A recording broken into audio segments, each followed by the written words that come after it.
오늘 우리에게 주신 하나님의 말씀은 요한복음 19장 23절에서 27절입니다. 요한복음 19장 23절에서 27절입니다.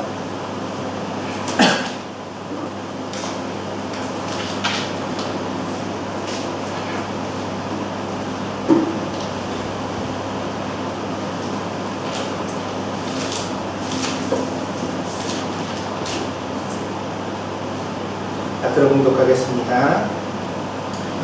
군인들이 예수를 십자가에 못 박고 그의 옷을 취하여 네 깃에 나눠 각각 한 깃씩 얻고 속옷도 취하니 이 속옷은 포지 아니하고 위에서부터 통으로 짠 것이라. 군인들이 서로 말하되 이것을 찢지 말고 누가 없나 제비 뽑자 하니 이는 성경에 그들이 내 옷을 나누고 내 옷을 제비 뽑나이다 한 것을 응하게 하려 함이로라. 군인들은 이런 일을 하고 예수의 십자가 곁에는 그 어머니와 이모와 글로바의 아내 마리아와 막달라 마리아가 섰는지라. 예수께서 자기의 어머니와 사랑하시는 제자가 곁에 서 있는 것을 보시고 자기 어머니께 말씀하시되 여자여 보소서 아들이니이다 하시고 또 그 제자에게 이르시되 보라 내 어머니라 하신대 그때부터 그 제자가 자기 집에 오시니라. 아멘.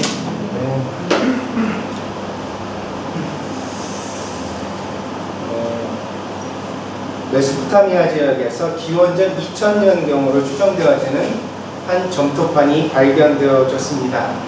기원전 2000년이면 지금으로부터는 4000년 전이죠. 당시에는 종이가 없었기 때문에 그를 점토판, 그러니까 진흙 위에다가 써서 그것을 말려서 보관을 했습니다.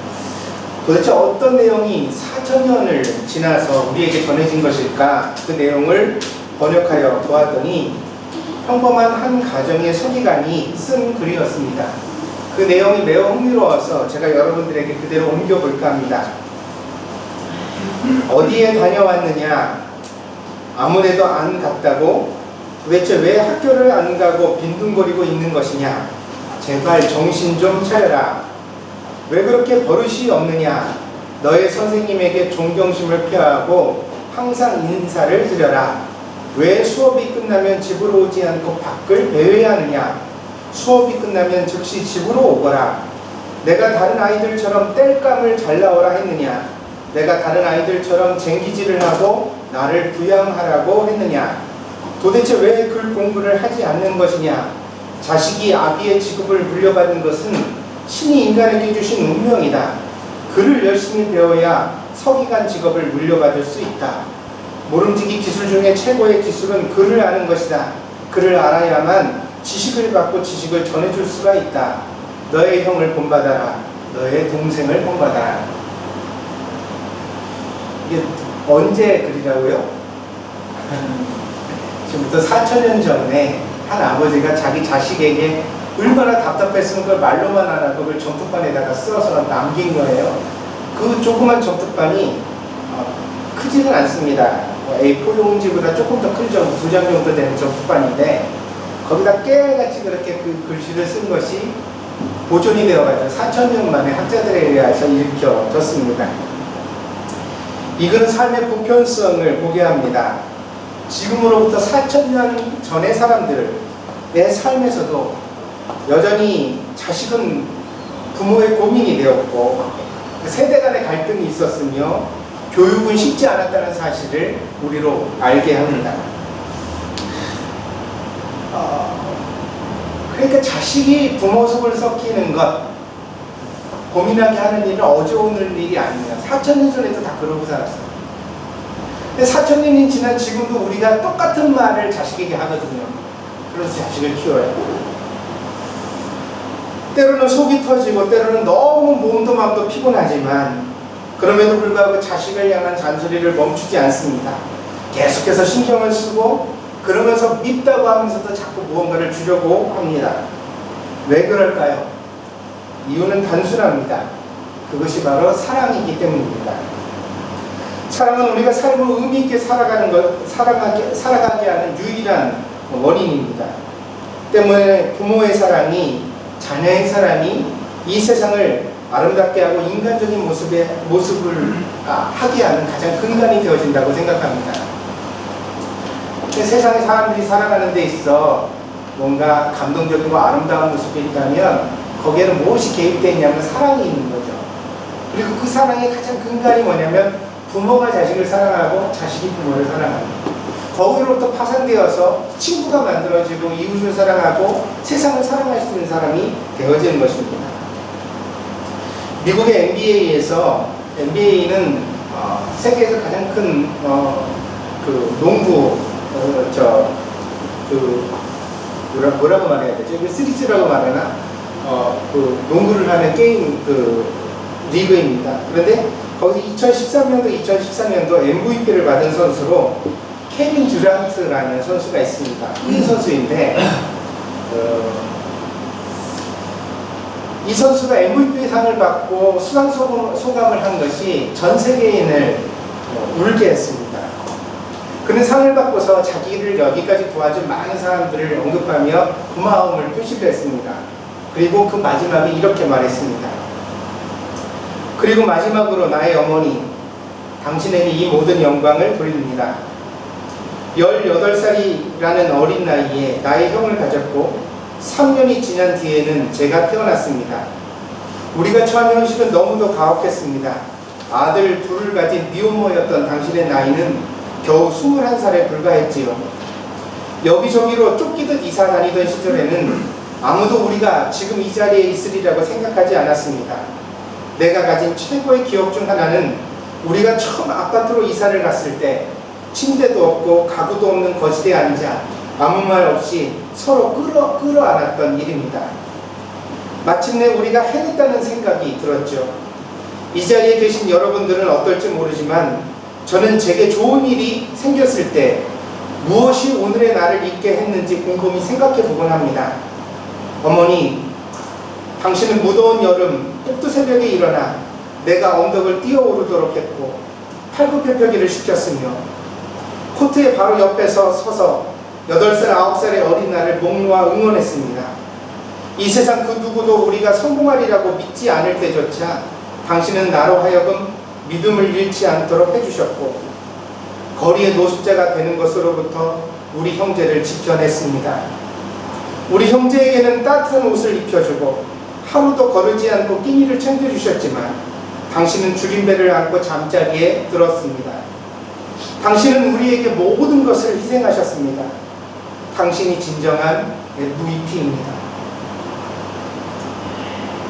미국 텔레비 화면에 이 이야기를 관객에서 듣고 있는 어머니의 장면이 계속 비춰졌어요.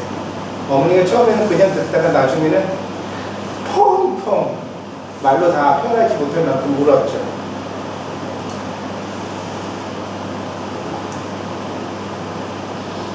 우리가 한 사람으로 살아가는 데 있어서 누군가의 희생이 그 바탕이 되어져 있다는 것,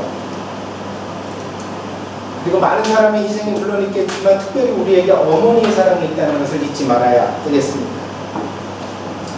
자식을 위해 희생하는 것을 주저하지 마십시오. 그렇게 사랑받아야 그 녀석도 자기 자식을 사랑할 것입니다.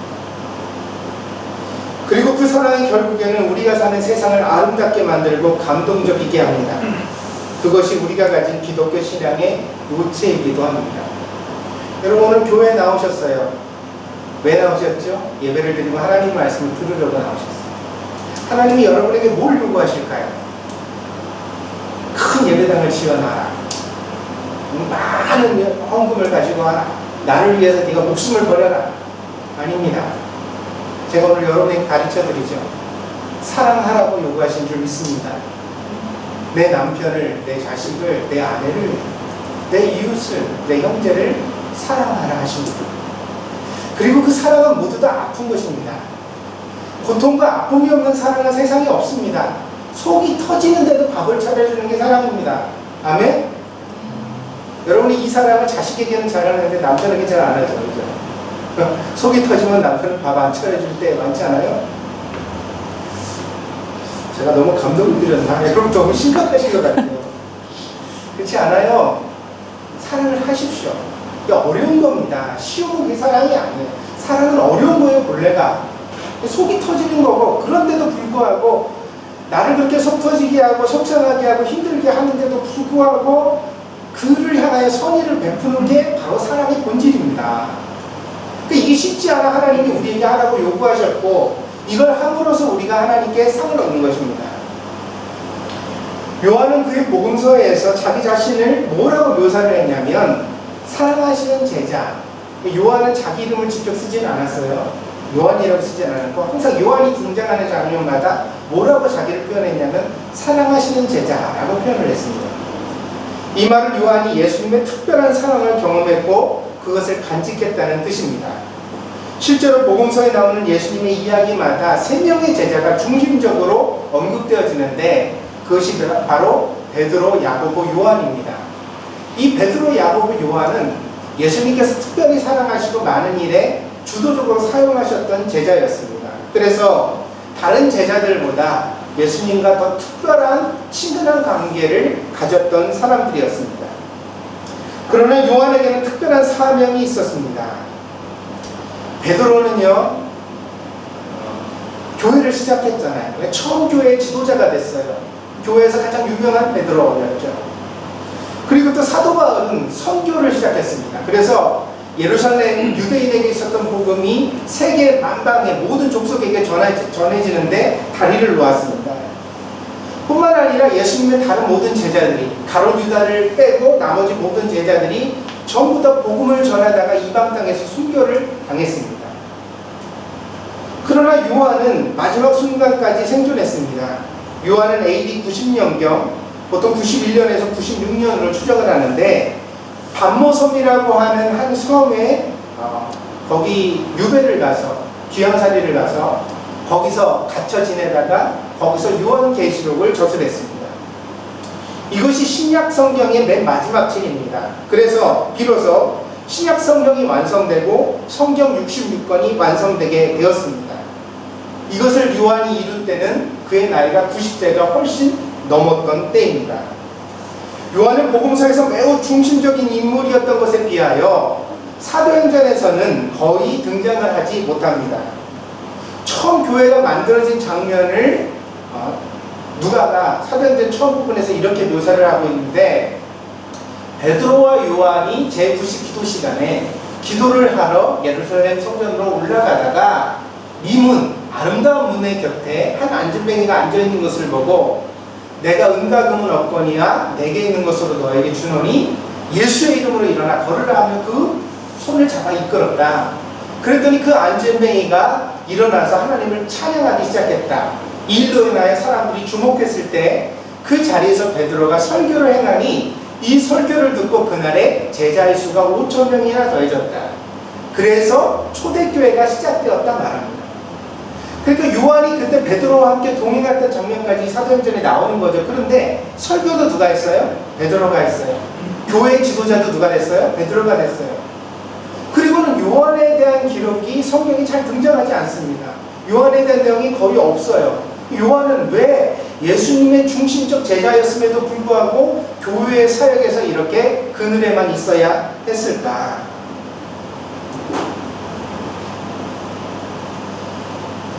요한의 별명이 성경에 나옵니다. 요한의 별명은 보아너게입니다. 이 말의 뜻은 우레의 아들이라는 뜻입니다. 미루어 짐작하건대 요한은 목소리가 컸을 것입니다. 우리가 알거니와 베드로와 같이 요한도 뱃사람이었습니다. 그러니까 바다에 갈릴리 호수에서 배를 가지고 물고기를 낚는 직업을 가지고 있었거든요. 근데 보통 뱃사람들이요, 바다 가운데 나가서 동료들을 막 부르고 같이 협업을 하잖아요. 이런 일을 할 때 배가 서로 가까이 한다는 건 멀리 있고 이런데 그걸 막 뛰어갈 수도 없잖아요. 그러니까 그 당시에 사람이 서로 소통하는 기술이 목소리가 큰 것밖에 없거든요. 지금도 바닷가에 가면 남자들의 목소리가 큽니다. 바다에는 파도 치는데 거기서 크게 말하고 서로 소통하는 습관이 붙어서 그렇습니다. 뱃사람이었던 요한도 목소리가 컸을 것입니다. 그리고 당연히 거친 뱃사람이었겠죠. 또한 우리가 그의 성격도 거칠었다고 상상할 수 있습니다. 왜냐하면 우레의 아들이라고 했는데, 우레라는 말은요, 고대 사람들은 우레를 뭐라고 생각했냐면 막 비 오는 날 컥 하면서 우레가 치면 사람들이 깜짝 놀라고 두려움에 떨잖아요. 이걸 신의 진노한 목소리라고 이해를 했거든요. 그러니까 저 하늘의 신이 진노를 해가지고 화를 내는 목소리가 촌둥이다 이렇게 이해를 했어요. 그런 이해를 바탕으로 해서 이 보아너게라는 요한의 별명을 추측해 봤을 때 요한은 성질이 급하고 또 다혈질적인 좀 화를 내는 그런 사람이었을 것이라고 상상할 수 있습니다. 그러나 반전이 있습니다. 요한복음에서 요한은 자신을 뭐라고요? 예수님이 사랑하시는 제자라고 소개했고 또 마지막 만찬의 자리에서는 요한복음에서 자기를 어떻게 묘사를 했냐면 예수님의 가슴에 머리를 기대고 있는 제자 이렇게 묘사합니다. 여러분 남자가 아무리 친구지간이라고 해도 남자가 남자의 가슴에다 머리를 이렇게 기댄다는 건 흔히 할 수 없는 일입니다. 유대인 사회가 특히 남성 주도적 사회입니다. 그래서 이런 일을 굉장히 타부시하고 잘 하지 않습니다. 근데 요한이 자기를 예수님과의 친밀감 속에서 그렇게 표현하고 있거든요. 다른 사람의 기록이 아니라 요한 자신의 기록이기 때문에 이거는 실수할 리가 없습니다. 그러니까 누가 보고 쓴 거라면, 누가가 쓴 거라면 뭐 잘못 봤을 수도 있겠죠. 근데 요한복음에 나와 있어요.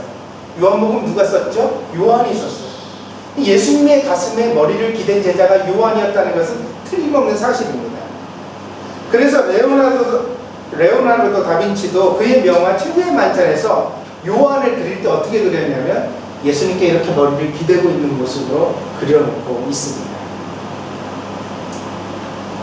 그러니까 우리가 이 예수님과 제자들의 관계를 다시 한번 이해할 필요가 있습니다. 그게 뭐냐면 우리가 영어 표현에 브로맨스라는 표현이 있거든요. 브로맨스는 브라더라는 건 형제 우정을 뜻하는 거예요. 근데 이 브라더 이렇게 하는 것과 로맨스, 사랑이라는 말이 서로 결합돼요. 이거는 우정에서 한 걸음 더 나아가서 남자와 남자의 어떤 사랑에서 한 걸음 더 나아가서 서로를 지극히 아끼는 조금 뭐랄까 사랑의 관계를 의미합니다. 근데 예수님과 요한의 관계는 그런 관계였다는 거죠. 단지 그냥 스승과 제자의 관계가 아니라 서로 예의를 갖추는 그런 관계가 아니라 그 예의를 넘어서 때로는 이렇게 뭐랄까 자꾸 만지고 싶고 끌어안고 싶고 어깨 동무하고 싶고 말을 걸고 싶고 옆에 앉고 싶고 그래서 예수님의 옆자리를 요한이 양보한 적이 별로 없어요. 항상 예수님의 옆에 요한이 있는 것을 보게 되어집니다. 그리고 그런 관계 속에서 예수님과 제자들의 관계는 단순한 스승과 제자의 관계가 아니라 가족과 같은 관계로 변화되어져 갔다. 예수님을 가족과 같은 관계로 자기 정말 피부치처럼 느끼게 되어졌다. 말하자면 예수님을 위하여 기꺼이 모든 고생을 무릅쓰고 목숨을 버릴 수 있는 그런 관계로 나아갔다는 것입니다. 왜 그래요? 예수님과의 사랑의 관계 속에서. 그래서 복음서에 보면 몇 번이나 사람들이 예수님께 실망하고 떠나는 장면이 나옵니다. 예수님이 십자가에 대해서 설교하실 때 사람들이 그렇게 특별히 실망을 했어요. 그래서 예수님이 제자들에게 묻죠. 너희들도 나를 떠나서 가려느냐? 그랬더니 베드로가 그때 진리의 말씀이 여기 계신데 우리가 어떻게 떠납니까? 이렇게 말하잖아요. 근데 그것을 어떤 득도한 깨달음이라고만 볼 수는 없습니다. 왜요? 실제로 예수님이 십자가에 달리실 때는 제자들이 다 도망갔거든요. 그러니까 그렇게 말하는 제자들의 마음속에 예수님에 대한 특별한 애정과 사랑이 담겨져 있다. 가족애가 그 안에 있는 거죠. 우리가 이미 한 가족이 됐는데 좀 고생한다고 해서 어떻게 떠납니까? 당신을 위해 내가 고생하는 걸 무릅쓰겠습니다. 이러한 관계를 바탕으로 오늘 본문을 해석하고 보아야만 합니다. 오늘 본문의 내용은 예수님께서 십자가에 달리시는 장면입니다. 그 비참한 장면을 보지 말아야 하는 사람이 보고 있습니다. 물론 사람은요 죽을 때 자기 가족을 그리워해요. 내가 죽을 때 내가 사랑하는 가족들이 곁에 있으면 좋겠다 그렇게 생각할 수 있어요. 근데 그것도 죽음 나름입니다. 오늘 본문과 같이 강도와 함께 십자가에 못 박혀 죽는다면 가시관을 쓰고 양손과 양발에 못이 박혀서 그리고 군병이 그 옆구리를 창으로 찔러 심장을 터뜨려 죽는 비참한 죽음을 당해야 한다면 그 앞에 자기 어머니가 있기를 바라는 사람이 누가 있을 수 있겠습니까? 근데 그 자리에 눈을 돌리지 않고 어머니 마리아가 여인들과 함께 나왔습니다. 그 앞에서 군병들은 예수님의 옷을 벗겼습니다. 그 겉옷은요, 네 귀퉁이를 잡아서 서로 잡아당겨 찢으니까 네 조각이 났대요. 네 명의 군병이 십자가 밑을 지키던 네 군병이 그것을 한 조각씩 다 가져갔어요. 겉옷을. 그리고 나서 속옷을 벗깁니다. 남자의 속옷을 벗기죠. 근데 그 속옷은 오늘 본문에서 요한이 뭐라고 말하냐면 통으로 호지 아니한 속옷이라고 말해요. 이 말은 무슨 이야기냐면 혼다는 뜻은 바느질하지 않았다는 뜻이에요. 그러니까 보통 천 두 개를 서로 붙여서 바느질을 해서 바지와 속옷을 만드는데 이 속옷은 특별하게 그런 바느질 자국이 없다는 거예요. 왜? 처음부터 만들 때 하나의 천으로 그것을 짰기 때문에 천이에요. 고대 사회 속에서는 보통 이러한 옷감을 짜는 일을 누가 했죠? 여성들의 주업이었어요. 여성들이 가정에서 옷감을 짜서 만들었거든요. 근데 여러분, 예수님이 결혼을 하셨어요? 안 하셨어요? 안 하셨어요. 몇 살까지? 30살, 33살 때 십자가에 달리실 때까지도 안 하셨어요. 유대인 남자들에게 특별한 일입니다. 왜냐하면요, 여자들은 16살쯤에 정혼을 하고 남자들은 17, 18살쯤에 정혼을 보통 합니다. 20살 안쪽에서 다 결혼을 해요. 예수님은 30이 되도록 결혼을 하지 않으시다가 공생애를 시작하셨고 33살쯤 되셨을 때 십자가에 달리셨습니다. 아내가 없었어요. 그 늦은 나이까지 누가 그 뒷바라지를 했을까요?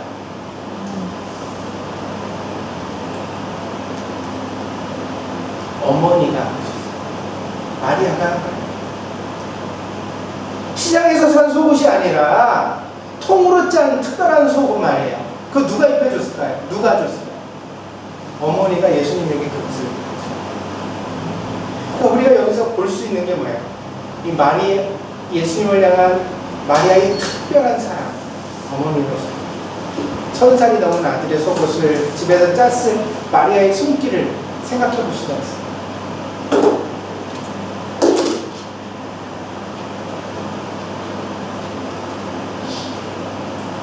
그 앞에서 군병들이 그 속옷을 벗깁니다. 그리고 제비 뽑아서 그 속옷을 차지해서 자기들이 가져갔어요.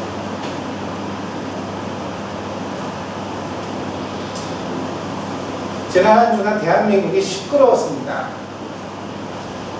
법무부 장관 청문회가 있었는데 한도 안 나온다 그러다가 결국은 청문회를 했죠. 임명이 될지 안 될지 저는 모르겠습니다. 어떤 사람은 부도덕하다고 비난을 하고 어떤 사람들은 이만큼 깨끗한 사람이 어디 있느냐 그렇게 변명을 해줍니다. 그거 모르겠습니다. 뭐 각자 자기의 판단의 기준이 있으니까 그걸 가지고서 뭐라고 하고 싶지는 않습니다. 근데 제가 한 가지는 이야기를 해야 되겠습니다. 법무부 장관을 임명하는데 그 자식을 그렇게 욕보여야 합니까? 그 자식이 표창장을 받았네 안 받았네 뭐 봉사활동을 했네 안 했네 아니 그 딸이 봉사활동 한 거 안 한 거랑 법무부 장관이랑 무슨 상관이 있어요? 그 활동을 하면 법무부 장관을 더 잘하고 그 활동을 안 했으면 법무부 장관을 못해요? 이건 부모 앞에서 자식을 수치 주는 일이거든요. 그 자식을 괴롭혀서 부모를 고통스럽게 하는 거예요. 제가 이번 주에 이 설교를 준비하면서 진짜 세상은 악하다. 얼마나 이게 악한 일인가. 부모와 자식의 그 끈끈한 사랑의 관계를 이용해서 누군가를 고통 주려고 하는 이 일은 어떻게 이런 일이 세상에 있을 수가 있는가.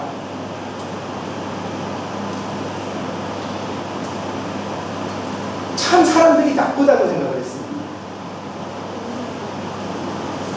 그 어머니 앞에서 자식을 30살이 넘은 자식을 속옷까지 다 벗겨서 어머니가 짜줬을 그 속옷을 서로 그것을 가서 팔아먹겠다고 나눠 가지는 이 세태의 십자가 앞의 세상이 2000년이 지난 지금도 하나도 변화되지 않았구나. 참 똑같다라는 생각을 했습니다. 그 어머니의 눈앞에서 하염없이 울고 있는 어머니의 눈물 앞에서 아들이 죽어갑니다. 가시관을 쓰고 손가발에 못이 박히고 옆구리가 창에 찔린 아들이 죽어갑니다. 이 참혹한 폭력 앞에서 자기의 마지막 수치조차 가리지 못하는 알몸으로 죽어갑니다. 어머니가 얼마나 그걸 가려주고 싶었을까? 아니 예수님 이런 말 하지 말고요. 그 예수님이 무슨 거창한 빛 속에서 오신 그런 인간으로 오신 하나님이에요. 우리가 똑같은 몸을 가지셨다고. 근데 그 예수님이 십자가에 달려 자기의 수치를 받아낼 때 명화 속에서는 화가들이 미처 그리지 못해서 십자가의 장면에도 천조가리 하나를 허리들에 감아놓는 것이 그림입니다만 그건 현실이 아니에요. 현실은 그 마지막 속옷조차 팔아먹겠다고 군병들이 베껴갔어요. 제비 뽑았다고. 그거를 어머니가 그걸 자기가 눈앞에서 자기 아들의 그 수치를 바라보면서 얼마나 가서 덮어주고 싶었을까, 얼마나 자기 머리카락이라도 가서 그걸 덮어주고 싶었을까, 그 심정, 그 눈물을 우리가 생각해보자 이거예요.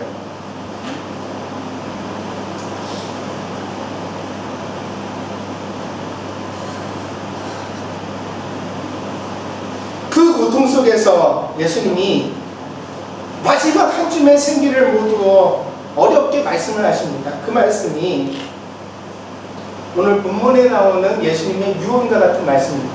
이게 뭐예요? 보라, 내 어머니라.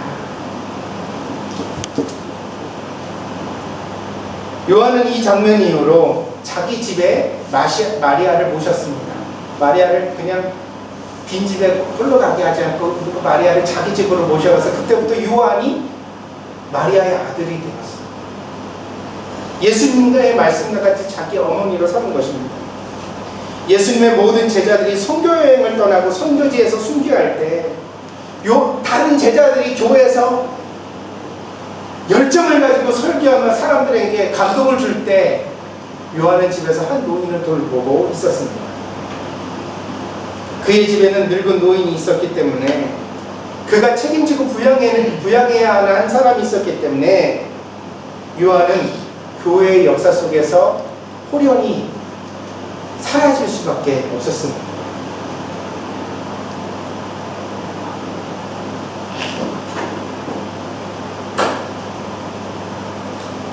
그렇게 조용히 살았기 때문에 요한은 마지막까지 살아남았습니다. 교회 많은 지도자들이 체포되고 순교당할 때 요한은 체포되지 않았어요. 왜요? 마지막까지. 왜요? 집에서 노인이나 돌보고 있는데 그 누가 그걸 잡아갔어요. 그러다가 얼마의 세월이 흐르고 마침내 마리아도 나이가 먹어 세상을 떠난 이후에 그제서야 요한은 교회에 편지를 쓰고 설교를 하기 시작했고, 그래서 체포당했고, 그래서 밤모섬으로 유배를 갔고, 그래서 90이 넘은 나이에 요한계시록을 마지막으로 쓰고 그 밤모섬에서 순교를 하게 되었던 것입니다. 우리가 알거니와 예수님의 십자가는 AD 30년경입니다. 그리고 요한이 밤모섬에서 순교를 한 것은 AD 90년경입니다. 어림잡아도 60년의 세월이 있습니다. 더구나 이 60년의 세월은 교회가 세워지고 박해가 시작되고 기독교인들이 순교를 당하는 역동적 세월이었습니다. 짧지 않은 그 세월 동안 요한은 한 노인을 향하여 그 의무를 다하는 것을 사명으로 여겼습니다.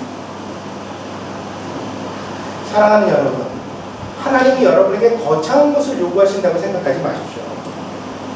예배당을 세우기 전에 먼저 세워야 할 것은 단란한 가정이 아닙니까? 세상을 다 선교하기 이전에 먼저 우리가 감동시켜야 할 대상은 나의 가족들이 아닙니까? 내 형제들, 내 부모, 내 남편, 내 자식들, 그 사람들에게 사랑으로 내가 복음을 전하고 감동시키지 못한다면 선교사 아니 뭐니 그런 이름이 무슨 의미가 있습니까? 응?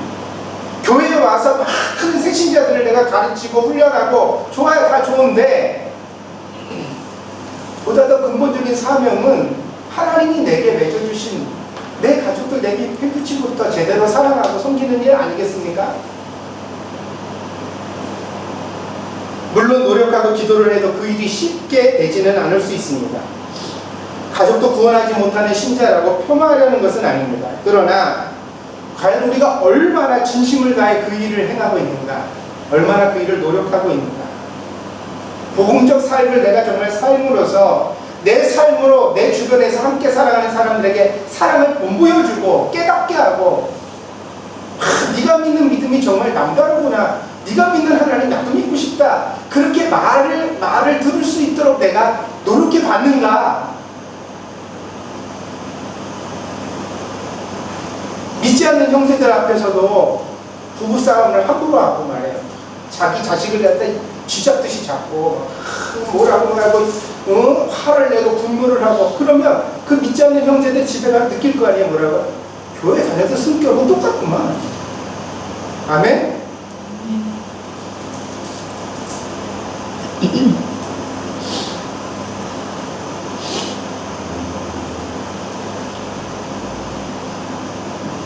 복음적 삶이라는 것은 더 희생적이고 더 이타적인 삶입니다. 그렇다면 우리는 그 삶을 완성하기 위하여 부단히 노력하고 애써야 마땅합니다. 특별히 사랑하려고 노력해야 합니다. 예수님께서 주신 새 계명도 뭐죠? 서로 사랑하라입니다. 그 전에 이스라엘 백성들에게 10가지 10계명이 있었지만 이 10가지 계명을 예수님이 한마디로 압축하셨는데, 그 압축한 말씀이 바로 사랑하라. 사랑하면 이게 다 이루어진다. 하나님 사랑하고 이웃을 사랑하면 이 모든 10가지 계명이 저절로 다 이루어집니다. 사랑하려는 노력이 없으면 우리는 예수님의 제자가 아닌 것입니다. 사랑은 저절로 되지 않습니다. 우리가 사랑하지 못할 때 뭐라고 변명을 하느냐면 이렇게 얘기를 해요. 네가 잘해봐라, 내가 사랑하지 않나. 네가 그따위로 하니까 내가 사랑하지 못하지. 그러나 이것은 변명에 불과합니다. 사랑은 잘해서 하는 것이 아니라 허다한 허물을 덮고 하는 것이기 때문입니다. 사랑이 뭐라고요? 허다한 허물을 덮고 사랑합니다. 있습니까? 제가 이렇게 설교를 해도요, 예배를 마치고 또 이렇게 교제를 하면 얘기를 하잖아요. 그럼 또 변명을 해요. 뭐라고 변명을 해요. 그따위로 하니까 뭐가 어떤 일. 나사렛 예수 그리스도의 이름으로 변명하는 악한 마귀의 계기가 물러갈지어다. 사랑은 속을 썩게 하는 겁니다. 속상하지 않는 사랑은 없어요. 모든 사랑은 그 근본적 의미가 나를 희생해서 상대를 이롭게 하는 거예요. 이게 사랑이에요. 사랑은 내가 썩어짐으로써 상대를 빛나게 하는 일이에요. 어떤 분이 이야기를 하는데 그렇게 얘기를 합니다. 속이 썩으면 방귀만 독해진다. 동의하십니까? 이게 맞는 말이에요. 왜냐하면 우리가 속을 썩는다는 것은 스트레스를 받는다는 일인데, 스트레스를 받을 때 사람의 몸에서 가장 예민하게 반응하는 기관이 위와 장이에요. 신기하죠. 그래서 소화불량이 걸리는 거고, 그래서 속이 부글부글 끓는 거예요. 그래서 속이 썩으면 어떻게 돼요? 방귀가 구겨요. 그런데 이것은 제대로 썩지 않아서 그렇다. 내가 속 썩어서 방귀가 구리다고 말할 것이 아니라, 내가 제대로 숙성시키지 못한 거구나. 하늘의 미랄이 땅에 떨어져 썩듯이 은혜 가운데 우리가 제대로 썩으면 속이 썩는다고 독한 냄새가 우리에게서 올라오는 것이 아니라, 속이 썩는다고 독한 말이 나에게서 나오는 것이 아니라, 내가 제대로 하나님의 은혜로 썩어질 때는 인간 다음에 향기가 우러나게 되어집니다. 그것이 사람의 향기가 되어집니다. 그러므로 여러분에게 권합니다. 사람을 사랑하십시오. 자기 가족을 사랑하십시오. 가족이야말로 우리가 하나님께 부여받은 사랑의 대상인 연습의 대상입니다. 더 잘하십시오. 불평하지 말고 사랑할 수 있는 소중한 기회를 감사함으로 받으십시오.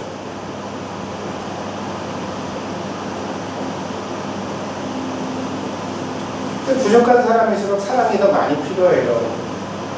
배우자가 그렇죠? 완전한 사람인 줄 알고 결혼했는데 결혼해봤더니 허당이에요.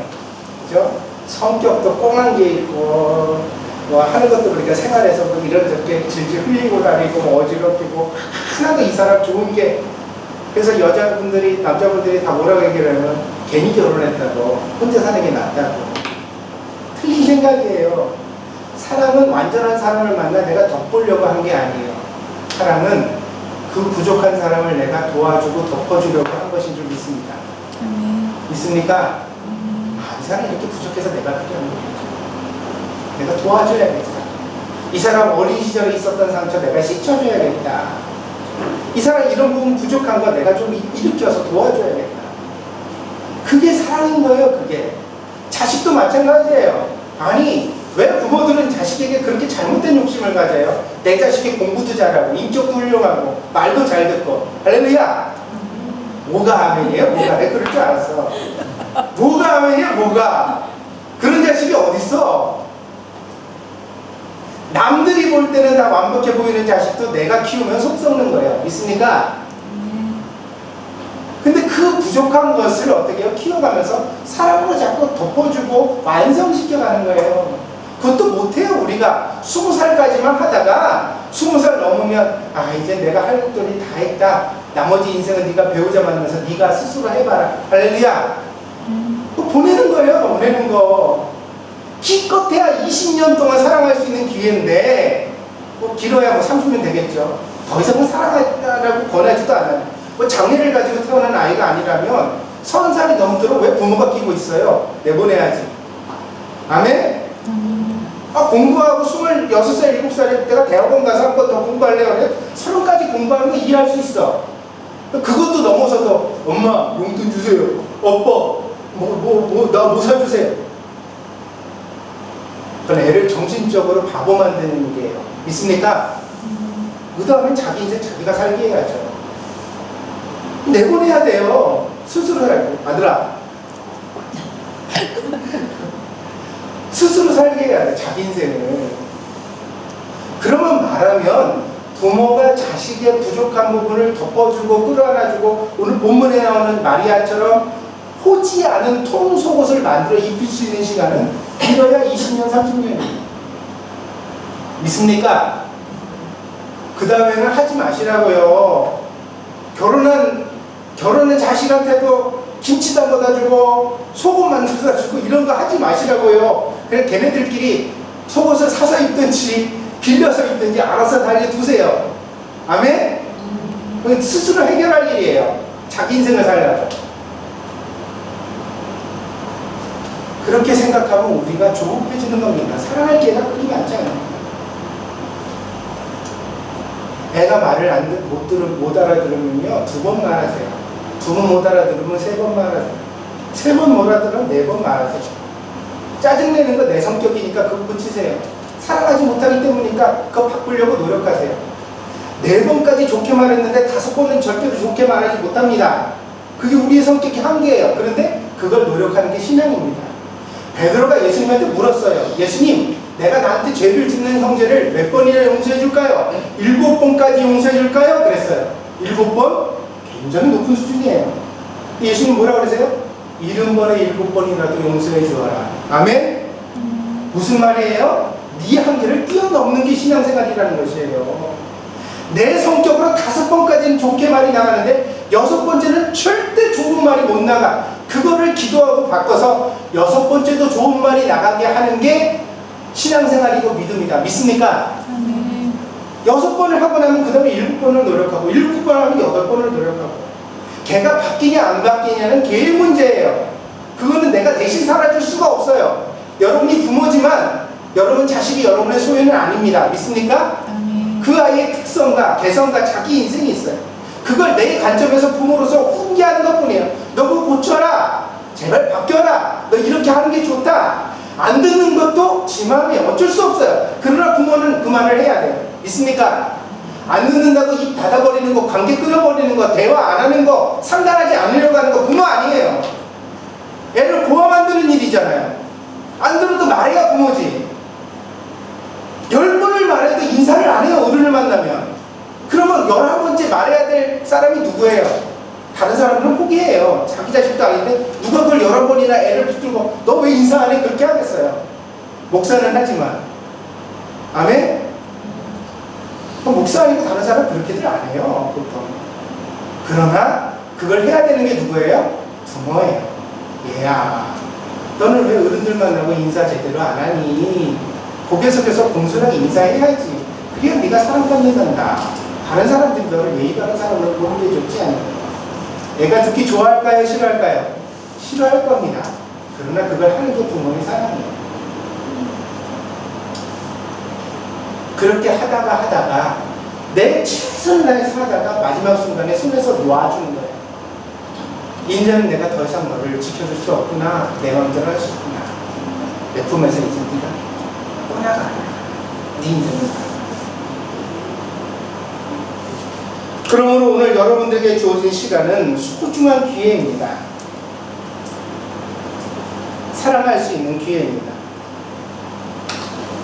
부모에게 잘 사랑을 받아야 이 아이가 나중에 컸을 때 자기 배우자를 잘 사랑. 아멘? 있잖아요. 사랑이 어디서 시작되겠어요? 부모에게서 시작되겠어요. 엄마 아빠가 서로 사랑하는 걸 잘 보고 거기서 사랑을 받은 아이래야 이 다음에 가정을 꾸렸을 때 자기 자식 사랑하는 거, 배우자 사랑하는 것에 장애가 없어요. 이것만 해도 큰 유산이고 행복인 줄 믿습니다. 여러분들 적금 통장 물려주지 않고 땅 사고 집 사서 물려주지 않아도 괜찮아요. 어떤 유산을 여러분이 물려주셔야 되냐면 아이들이 누군가를 진심으로 사랑하는데 장애가 없는 사람이 되도록 그 가슴을 물려주셔야 돼요. 그럼 어떻게 되느냐? 부모가 정말 진심을 다해 아이를 사랑해 줄 때 그게 유산으로 물려지는 거예요. 엄마 아빠에게 그런 사랑을 받은 아이래야 누군가를 사랑할 때 두려움이 없어요. 우리 엄마 아빠가 나를 조금씩 그래 사랑했는데 우리 엄마 아빠 서로 사랑하듯이 나도 그렇게 사랑해야지. 나도 그렇게 늙어도 손잡고 다녀야지. 할렐루야. 이 사랑이 기본이 돼야 아이가 어떠냐면 부부간의 사랑을 잘 만들고 자기 자식을 사랑하고 이웃과 친구와 서로 사랑할 수 있게 되거든요. 매일 부부가 서먹하고 싸우는데 무슨 친절이 나오겠습니까? 매일 부모와 자식의 언성을 높이는데 어떻게 삶에 여유가 있을 수 있겠습니까? 그렇게 기도하는데 그 기도가 과연 하늘을 향하여 올라갈 수 있겠습니까? 사랑하는 여러분, 사랑이 부족해서 조급한 것입니다. 사랑이 부족해서 우리의 삶이 척박해지는 것입니다. 그래서 오늘 여러분이 예배에 나왔는데 내가 꽤 사랑하는 사람이다 스스로 생각할까요? 무슨 얘기냐면 여러분이 다 이렇게 생각해요. 아유, 내가 주말이면 같이 쇼핑도 가지고 무거운 일 있으면 내가 다 들어주고 내가 애들한테 저녁 때 이렇게 목욕도 시켜주고 아이들 챙겨주고 이렇게 하는데 내가 이만하면 충분히 많이 헌신해서 희생해서 사랑하고 있는 것 아닙니까? 오늘 설교를 통해서 여러분 들으십시오. 사랑이 부족합니다. 더 사랑하셔요. 그 이기심을 깨뜨리고 더 사랑하려고 노력하셔요. 그게 신앙생활의 요체입니다. 여러분이 삶에서 그런 마음을 가지고 사랑할 때 비로소 이웃도 그렇게 조건 없이 사랑할 수 있고 하나님의 뜻을 이룰 수 있는 사람이 되는 것입니다. 요한은 3편의 편지를 남겼습니다. 그래서 이것을 성경에서 요한 1서, 요한 2서, 요한 3서라고 합니다. 그 3편지가 모두 다 사랑을 강조하고 있습니다. 특별히 요한 1서 3장 18절에서부터 나오는 말씀을 여러분에게 읽어드리므로 오늘 설교를 정리하고자 합니다. 요한이 성도들에게 이렇게 편지를 했습니다. 요한 1서 3장 18절입니다. 자녀들아, 우리가 말과 혀로만 사랑하지 말고 행함과 진실함으로 하자. 이로써 우리가 진리에 속한 줄을 알고 또 우리 마음을 주 앞에서 굳세게 하리니 이는 우리 마음이 혹 우리를 책망할 일이 있어도 하나님은 우리 마음보다 크시고 모든 것을 아시기 때문이라. 사랑하는 자들아, 만일 우리 마음이 우리를 책망할 것이 없으면 하나님 앞에서 담대함을 얻고 무엇이든지 구하는 바를 그에게서 받나니 이는 우리가 그의 계명을 지키고 그 앞에서 기뻐하시는 것을 행함이라. 그의 계명은 이것이니 곧 그 아들 예수 그리스도의 이름을 믿고 그가 우리에게 주신 계명대로 서로 사랑할 것이니라. 여러분, 신앙생활의 근간은 사랑하는 것입니다. 그 사랑을 행할 때 비로소 기도도 담대함을 얻는다고 사도 요한이 이해하기를 하고 있습니다. 그 사랑을 할 때 비로소 우리가 하나님 앞에서 모든 것에 믿음의 확신을 가질 수 있다고 언급해주고 있습니다. 그러므로 오늘 우리가 다시 한번 이 사명을 마음에다 새기고서 삶의 자리로 돌아가서 사랑으로 허탄한 눈물을 덮자. 사랑을 노력하자. 나를 내어주려고 노력하자. 함께 애쓸 수 있는 복된 성도들이 되어주시기를 바랍니다. 기도하겠습니다.